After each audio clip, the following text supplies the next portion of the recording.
आज बच्चों धमाका होगा दीपावली से पहले, और वो भी न्यूमेरिकल का, है ना। एनसीईआरटी से रिलेटेड न्यूमेरिकल जो है बच्चों आज हम लोग बनाएंगे, और जो भी फॉर्मूला मैंने बताया है उस फॉर्मूला पर ही ऐड करना है ना। तो पहला क्वेश्चन बच्चों लिखा जाए।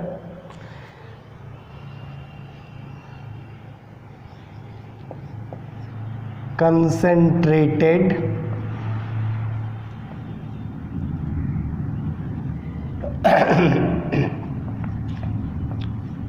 nitric acid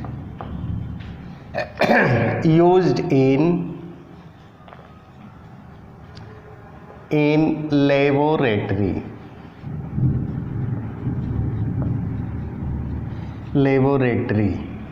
work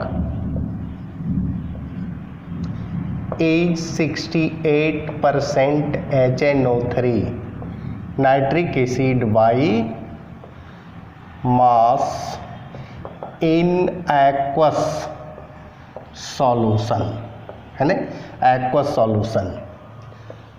What should be the molarity of such a sample of the acid if the density of the solution is 1.504 ग्राम पर ml। क्वेश्चन बच्चों यही है ना। Concentrated nitric acid used in laboratory work 68% nitric acid है by mass in aqueous solution जलीय घोल में, है ना। कहता है what should be the molarity of such a sample, है ना। तो कहता है कि मोलरिटी का फॉर्मूला बच्चों 10dx divided by molecular wait होता है ना। यानी फॉर्मूला पर बैठाएंगे 10, डेंसिटी दिया हुआ है 1.504, x कह रहा है 68% बाई मास, यानी 100 में 68 ग्राम जो है मास दिया हुआ है 68। और मोलेकुलर वेट क्या होगा HNO3 का? हाइड्रोजन का 1, नाइट्रोजन का 14, ऑक्सीजन का 16 होता है, या 3 है तो 16 3 जा 48 इजकल टू 63। इसका अगर आप कैलकुलेशन करते हैं तो 16.23 ग्राम आता है। यही बच्चों इसका आंसर है ना। कितना बड़ा क्वेश्चन है और आंसर कै लाइन में। क्वेश्चन को पढ़िए समझिए तब बनाइए, ठीक है। दूसरा question easy question. 500 ml of solution contains 20 gram of NaOH। Calculate the normality and molarity, है ना। इसमें बच्चों नॉर्मलिटी और मोलरिटी दोनों पूछ रहा है, दोनों में से एक निकल जाएगा, दूसरा आप आसानी से निकाल सकते हैं, है ना। तो मोलरिटी का फॉर्मूला है W into 1000 divided by M into V और वॉल्यूम इन ml। फॉर्मूला में बैठा दीजिए। वेट दिया हुआ है 20 ग्राम इंटू 100 डिवाइडेड बाई क्या होगा मोलिकुलर वेट NaOH का, सोडियम का 23, ऑक्सीजन का 16 + 1 इजकल टू 40 इंटू 500। इसको काटेंगे 2 से, ए भी 2 से कट जाएगा, ए भी कट जाएगा। आंसर क्या होगा बच्चों 1 एम मोलेरिटी ने निकाल रहे हैं 1 M.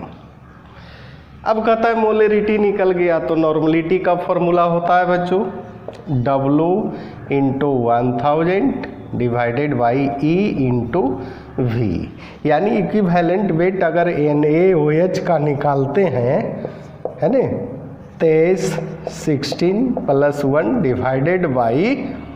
Divided by number of atom और उसी एटम का यानी मेटल का वैलेंसी यानी वही होगा 40, यानी नॉर्मलिटी भी आपका क्या निकलेगा सेम निकलेगा। बच्चों इसको नोट किया जाए। ये तो हुआ बच्चों मोलेरिटी नॉर्मलिटी से रिलेटेड प्रॉब्लम है ना। अब हम लोग मास परसेंट से रिलेटेड प्रॉब्लम में एनसीईआरटी का इंटेक्स क्वेश्चन होगा, ठीक है। क्वेश्चन लिखा जाए बच्चों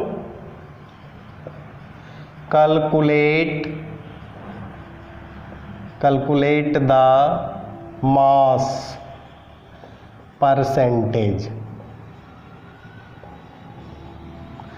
ऑफ C6H6 एंड CCl4 यानी benzene and carbon tetrachloride if 22 gram of C6H6 is dissolved in 122 gram of CCl4। यहाँ बच्चों ध्यान दीजिएगा कहता है वेट ऑफ बेंजीन दिया हुआ है 22 gram, weight of CCl4 carbon tetrachloride 122 gram है ना, यानी टोटल वेट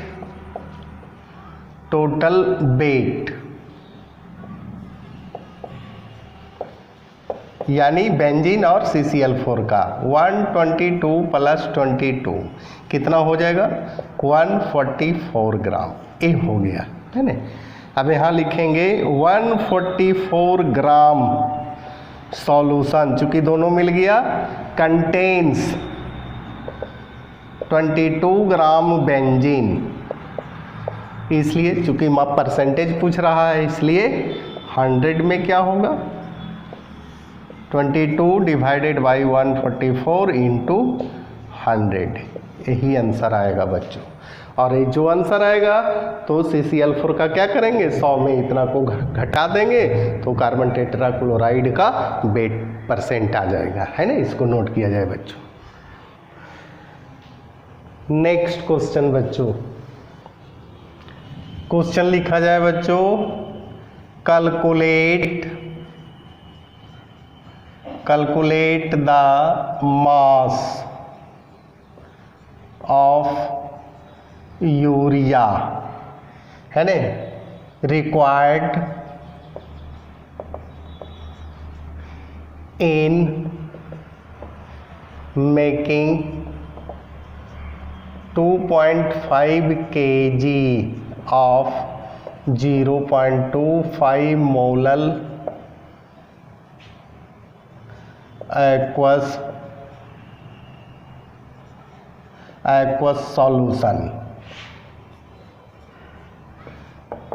सॉल्यूशन है ना। क्वेश्चन है calculate the mass of urea, जिसमें मोलेलिटी दिया हुआ है आपका 0.25, यानी मोलेलिटी का फॉर्मूला होता है A into 1000 divided by M into B। A से हो गया बच्चों वेट ऑफ सॉल्यूट, B हो गया वेट ऑफ सॉल्वेंट है ना, और M से मोल वेट सॉल्यूट का। फॉर्मूला में बैठाएंगे, मोलेलिटी दिया हुआ है 0.25 और मास ऑफ यूरिया पूछ रहा है बच्चों, यानी A पूछ रहा है इंटू 100 डिवाइडेड बाई यूरिया का फॉर्मूला होता है NH2CONH2 है ना। पहला ऑर्गेनिक कंपाउंड है लेबोरेटरी में बनने वाला, कौन बनाया था? बोहलर साहब बनाए थे, है ना।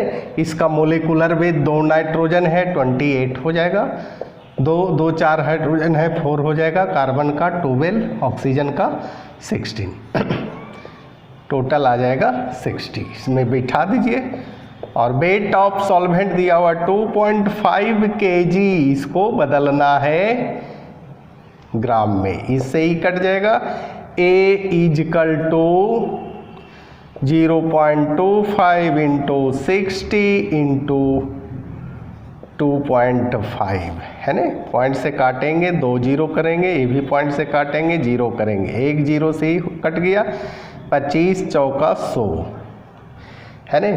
2 से काट देते हैं, 3 अरे हो जाएगा 2, यानी 25 तिया 75 डिवाइडेड बाई 2 यानी 37.5। यही आपका आंसर आ गया बच्चों, इसको नोट किया जाए। तो बच्चों न्यूमेरिकल आपको समझ में आया। इसी तरह से न्यूमेरिकल रहेगा, जो भी न्यूमेरिकल नहीं बनेगा वो आप डायरेक्ट कांटेक्ट कर सकते हैं अभय सांडिल्या से, है ना, और आपके प्रॉब्लम को सॉल्व किया जाएगा बच्चों। इसी के साथ धन्यवाद।